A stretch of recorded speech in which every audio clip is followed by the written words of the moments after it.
தமிழக சட்டப்பேரவை சிறப்பு கூட்டத்தொடர் ஆளுநர் திருப்பியளித்த மசோதாக்களை மீண்டும் தாக்கல் செய்ய கூடுகிறது.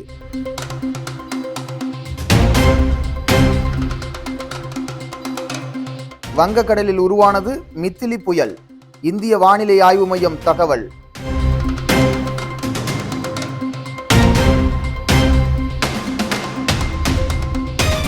உலகளாவிய தெற்கு நோக்கிய நாடுகளின் சிறப்பு மையத்தை பிரதமர் நரேந்திர மோடி திறந்து வைத்தார்.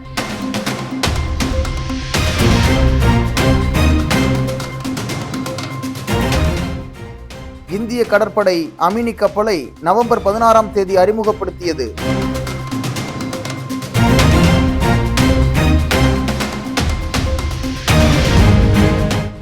கூகுள் இளம் வயதினருக்காக AI சாட்போட் பேடை அறிமுகப்படுத்தியுள்ளது.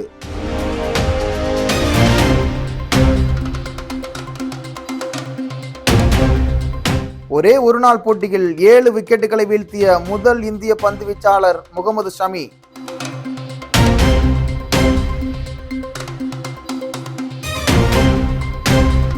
பதிமூன்றாவது சீனியர் ஆண்கள் ஹாக்கி தேசிய சாம்பியன்ஷிப் போட்டி நவம்பர் 17ஆம் தேதி தமிழ்நாட்டில் சென்னையில் தொடங்குகிறது.